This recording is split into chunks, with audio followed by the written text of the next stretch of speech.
Bonsoir à tous, plus de 150 manifestations organisées partout en France en fin de journée, des rassemblements devant les tribunaux pour dénoncer les défaillances de la justice après la mort de Liana, cette collégienne dont le corps a été retrouvé jeudi dernier dans le Gers. Le principal suspect était visé par plusieurs plaintes, notamment pour viol sur mineur. Le ministre de la Justice reconnaît un dysfonctionnement grave. Un rapport d'inspection est attendu sous 15 jours d'après Gérald Darmanin pour savoir qui sont les responsables de ces défaillances. De son côté, le président de l'Union syndicale des magistrats estime inadmissible que des magistrats soient désignés responsables et soumis à la vindicte et aux menaces. À Dole et à Dijon, le rendez-vous est donné à 19h. Alors que des centaines de rassemblements sont prévus ce soir devant des tribunaux partout en France, Gérald Darmanin, lui, a fixé un objectif aux procureurs généraux, que les 70 000 plaintes impliquant des enfants soient toutes passées en revue d'ici le 14 juillet pour éviter d'autres affaires Liana, d'après le garde des Sceaux.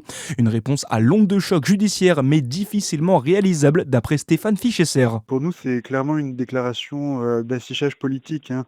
Le ministre de la Justice se fait mine de découvrir le désastre, hein, qu'est la protection de l'enfance en France et notamment la question de ces procédures en souffrance qui stagnent pendant des mois dans les placards au sein des services d'enquête.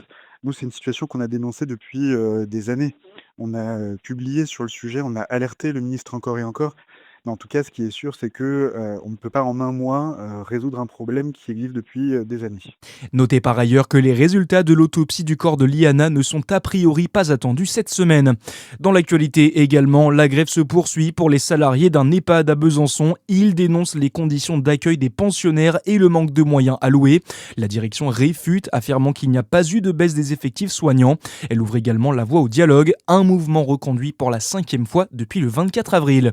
Un accident de rallye hier en début de soirée à Viré en Saône-et-Loire. Une violente sortie de route s'est produite au niveau du Belvédère.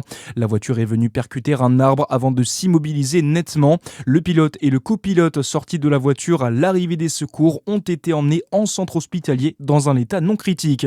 Plus de peur que de mal pour un parapentiste en Côte d'Or hier après-midi. L'homme s'est retrouvé coincé dans un arbre après s'être accroché à environ 10 mètres de hauteur à Baume-la-Roche près de Dijon. Une dizaine de sapeurs-pompiers étaient mobilisés pour lui venir en aide. Le parapentiste s'en sort sans aucune blessure.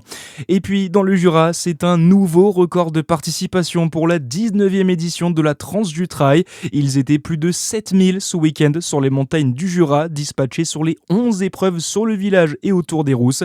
La fréquentation augmente chaque année, elle a presque triplé sur les 3 dernières éditions.